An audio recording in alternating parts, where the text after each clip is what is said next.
ناظرین، پاکستانی سیاست میں ایک اور دلچسپ موڑ۔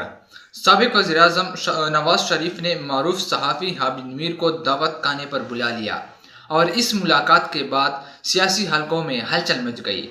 سینئر صحافی نے اس ملاقات کا اندرونی احوال بتا کر سب کو حیران کر دیا۔ آخر کھانے کے میز پر بات کیا ہوئی، آئیے جانتے ہیں تفصیل سے۔ تو ناظرین چلتے ہیں مکمل ویڈیو کی جانب۔ حامد، آپ کہتے ہیں کہ ایک دن نواز شریف نے آپ کو، نصر جاوید کو اور ظفر عباس کو ناشتے پہ بلایا، بڑا اچھا ناشتہ تھا، اور آپ سے کہا کہ آپ روزنامہ پاکستان کی لیڈرشپ چھوڑ دیں۔ ان کی آفر کیا تھی اور وجہ کیا تھی؟ اب آپ ایک بہت ہی ڈینجرس ایریا میں داخل ہو گئے ہیں۔ میں نہیں ہو رہا، یہ آپ کے حامد میر کی کہانی صفحہ 41 میں آپ نے جو فرمایا، جو آپ نے کہا، میں اچھا، اسی کے حوالے سے اس میں ایسے ہے، ٹھیک ہے نہیں، وہ اصل میں نا وہ آج کل کی صورتحال میں نا یہ کہانی جو ہے نا یہ میرے لیے بڑے مسائل پیدا کرے گی، لیکن میں احتیاط کے ساتھ آپ کے سوال کا جواب دیتا ہوں۔ بھائی دیکھیں نا، یہ نواز شریف صاحب لندن کی جن پراپرٹیز کی وجہ سے نااہل ہوئے، ان پراپرٹیز کے بارے میں نے 1996 میں نے ایک کالم لکھا، اور ان کی یہ جو پراپرٹیز ہیں ان کی جو ڈاکومنٹس تھے وہ میرے پاس تھے۔ پھر میرے ساتھ ایک اور ڈاکومنٹ آپ کے پاس کیسے آ گئے؟ ڈاکومنٹس، اب یہ سب کچھ تو نہیں نا میں آپ کو بتا سکتا، تاریخ کا حصہ نہ ہو، تاریخ کا حصہ ہے۔ تو ایک اور بھی گواہ ہے، سعید قاضی، وہ میرے ساتھ اخبار کا اسسٹنٹ ایڈیٹر تھا۔ اس کو میں نے کہا تم فیچر کرو۔ وہ اور ہم جو ہے وہ مختلف لوگوں کو ملے، میں نے کالم لکھا، اس نے پورا کلر پیج پہ فیچر چھاپا، نہیں، ڈیلی پاکستان، اچھا ٹھیک ہے، ود ڈاکومنٹس، ٹھیک ہے، ود ڈاکومنٹس۔ نواز شریف نے یہ کیوں کہا کہ نواز شریف صاحب بڑے غصے میں تھے۔ نواز شریف صاحب نے وہ جو ناشتے کی ٹیبل تھی اس پہ مجھے کہا کہ آپ پاکستان اخبار سے استعفیٰ دے دیں، یہ آپ سے اکبر بھٹی نے لکھوایا۔ میں نے کہا جی مجھ سے کوئی نہیں لکھوا سکتا، میں نے اس پہ انویسٹیگیشن کی ہے۔ کہتے ہیں آپ اخبار چھوڑ دیں، پاکستان چھوڑ دیں، میں آپ کو نوائے وقت کا ریزیڈنٹ ایڈیٹر لگوا دیتا ہوں۔ میں نے کہا آپ ایڈیٹروں کی پوسٹنگ ٹرانسفر کرتے ہیں؟ اگلا سوال ہمارا آپ سے یہ ہے کہ بقول آپ کے، میں کبھی نہیں بھولوں گا، نواز شریف نے ہمیں بلایا اور پوچھا دھماکہ کروں یا نہ کروں۔ مجیب الرحمان شامی نے کہا نہ کرو، مجید نظامی نے کہا دھماکہ کر دو ورنہ تمہارا دھماکہ ہو جائے گا۔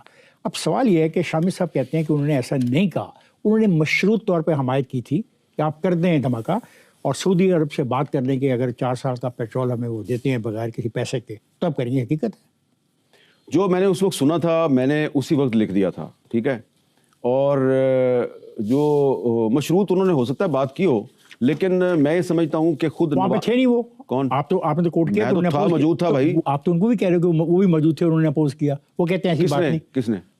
میرے دوست شامی صاحب نے اپوز کیا۔ ہاں، وہ کہتے ہیں ایسا نہیں ہے، میں نے مشروط بات کی۔ چلے آگے، کیا یہ حقیقت ہے کہ مشرف نے 2007 میں ججوں کی بحالی کی تحریک سے میڈیا کی توجہ ہٹانے کے لیے لال مسجد کے معاملے میں میڈیا کو استعمال کیا؟ بالکل صحیح بات ہے، اس کا میں آئی وٹنس ہوں، اس لیے کہ مجھے لال مسجد کے اندر جب سیج ہوئی تھی، گھیرا ڈالا ہوا تھا، تو مجھے اعجاز الحق جو ہے اس نے، وہ اس وقت منسٹر تھا مذہبی امور کا، تو اس نے مجھے کہا یار یہ کوئی ایشو نہیں ہے، یہ جو مسجد کے ساتھ کوئی پھڈا نہیں ہے، تو یہ کس نے پھڈا پیدا کیا ہے، تو یہ مسئلہ حل کرائیں۔ میں نے کہا ہاں مسئلہ حل کرائیں۔ تو میں اور اعجاز الحق بیک ڈور سے ایک راستہ تھا، ہم اس راستے سے غازی عبدالرشید اور مولانا عبدالعزیز کے پاس چلے گئے۔ ہم جب انہوں نے کہا کہ ٹھیک ہے کوئی مسئلہ نہیں ہے تو آپ ہمارے پاس آ گئے ہیں، بڑا شکریہ، ہم مسئلہ حل کرنے کی کوشش کرتے ہیں، لیکن جب ہم نکل رہے تھے تو انہوں نے کہا کہ ادھر جو ملیٹنٹس ہیں مسجد کے اندر ہمارا ان سے کوئی تعلق نہیں ہے، یہ تو آپ کے ملیٹنٹس ہیں۔ آپ سے مراد آپ کے؟ نہیں، میرے نہیں، حکومت کے۔ اچھا، تو یہ تو گن پوائنٹ پہ انہوں نے قبضہ کیا ہوا ہے اور ان کی تو شفٹیں ہیں۔ تو ہم جب باہر آ رہے تھے تو ایک رائڈر جو ہے وہ باہر دروازے پہ کوئی خط دے کے گیا، اور ایک جو خادم تھا مولانا عبدالعزیز صاحب کا، وہ لے کے آیا، تو وہ جب وہ لیٹر کھولا گیا تو وہ وزارت مذہبی امور کی طرف سے لال مسجد کو نوٹس دیا گیا تھا کہ آپ یہ جگہ خالی کریں، اور منسٹر صاحب ساتھ کھڑے ہیں۔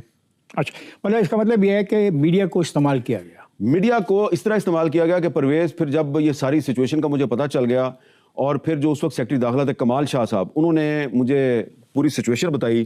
وہ کہتے ہیں جی کہ یہ جو ملیٹنٹس ہیں ادھر لال مسجد کے, ان کو ہم نے پکڑا ہے اور ان سے اسلحہ برآمد کیا ہے, پکڑ کے ہم نے ان کو تھانے میں بند کر دیا ہے.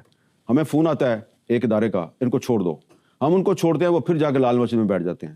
اب جناب میں نے یہی بات آرمی ہاؤس میں 10 صحافیوں کی موجودگی میں نے پرویز مشرف کو سنا دی کہ آپ ڈبل گیم کر رہے ہیں ہمارے ساتھ. وہ غصے میں آ گیا, اس نے کہا بھائی کمال شاہ سے بات کراؤ, کمال شاہ سے بات کراؤ. تو وہ جنرل حامد جاوید صاحب جو ہیں انہوں نے کمال شاہ سے بات کی, کمال شاہ نے کنفرم کر دی, میں نے کنفرم کر دی. مشرف صاحب جھاگ کی طرح بیٹھ گئے اور اس کے بعد پھر چودھری شجاعت صاحب نے نیگوسیشن شروع کی. نیگوشیشنز کامیاب ہو گئیں, اس کے باوجود آپریشن ہو گیا. آپ نے دیکھا کہ مجھ سمیت بہت سے اہل صحافت نے ججوں کی بحالی کو اپنی زندگی اور موت کا مسئلہ بنا رکھا تھا. عامر صاحب, جس تحریک کو آپ نے اپنی زندگی اور موت کا مسئلہ بنا رکھا تھا, اس سے حاصل کیا ہوا؟ کہا جاتا ہے یہ تو ایک جنرل کی دوسرے جنرل کے خلاف ایک جنگ تھی. دیکھیں, اس لائرز موومنٹ کے دوران آصف زرداری صاحب سے میری بڑی بحث ہوتی تھی, اور یہاں تک کہ وہ پریزیڈنٹ بھی بن گئے تو ہم ان کو کہتے تھے کہ آپ ججوں کو بحال کریں. ہم نے تو زندگی موت کا مسئلہ بنایا ہوا وہ تو میں کہہ رہا ہوں نا, اس طرح کر کے میں بات کرتا تھا ان کے سامنے, چھوڑوں گا نہیں, یہ نہیں ہے, نو کمپرومائز ہے وہ, آپ کہتے تھے. ہاں. تو وہ اب زرداری صاحب مجھے کہتے تھے اچھا یہ بندہ جو ہے افتخار چودھری تیرا ہیرو, یہ ریٹائرمنٹ کے بعد جب پارٹی بنائے گا تو پارٹی میں شامل ہوگا. میں نے کہا یہ میرا ہیرو بالکل پارٹی نہیں بنائے گا, وہ رول آف لاء کی جنگ لڑ رہا ہے. اس نے کہا اس کی پارٹی کا نام ہوگا جسٹس پارٹی. جب وہ پارٹی بنائے گا تو ٹی وی پہ آ کے یہ اعلان کرے گا کہ میں غلط تھا اور آصف زرداری ٹھیک تھا. ناظرین, آپ لوگوں نے ویڈیو دیکھ لی, اب آئیے اس پر کچھ بات کرتے ہیں. حال ہی میں مسلم لیگ نون کے قائد نواز شریف کی جانب سے معروف اینکر حامد میر کو ایک خصوصی کہانی پر مدعو کیا گیا. اس ملاقات نے سیاسی و صحافتی حلقوں میں نئی بحث چھیڑ دی ہے. ذرائع کے مطابق یہ ملاقات اسلام آباد میں ایک نجی مقام پر ہوئی, جس میں ملکی سیاست, عام انتخابات اور مستقبل کی حکومتی حکمت عملی پر تفصیلی گفتگو کی گئی. دلچسپ بات یہ ہے کہ اس ملاقات کی خبر منظر عام پر آنے کے فوراً بعد سینئر صحافی نے نیت چوڑا ہے. ایک ویڈیو میں دعویٰ کیا کہ اس دعوت کا مقصد میڈیا سے تعلقات بہتر اور آئندہ بیانیے پر بات چیت کرنا تھا.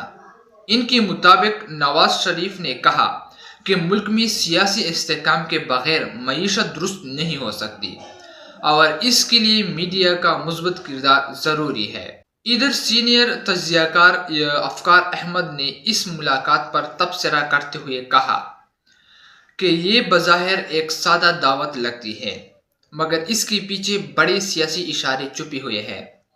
انہوں نے مزید کہا کہ ماضی میں بھی جب نواز شریف کسی صحافی سے ملاقات کرتے ہیں تو کچھ نہ کچھ سیاسی تبدیلی ضرور سامنے آتی ہے. کچھ مبصرین کے خیال میں یہ ملاقات ممکنہ طور پر نواز شریف کی سیاسی کم بیک کی تیاری کا حصہ ہو سکتی ہے, خاص طور پر ایسے وقت میں جب ملک میں نئی سیاسی صف بندیاں ہو رہی ہیں. تاہم تاحال اس ملاقات کی کوئی سرکاری تصدیق یا تصویر سامنے نہیں آئی, جس میں تجسس مزید بڑھ گیا ہے. ناظرین, آپ کے خیال میں یہ ملاقات محض ایک دوستانہ دعوت تھی یا آنے والی سیاسی منظرنامے کی جھلک؟ اپنی رائے ضرور کمنٹ میں لکھیں اور مزید سیاسی اپڈیٹس کے لیے ہمارا چینل سبسکرائب کرنا مت بھولیے.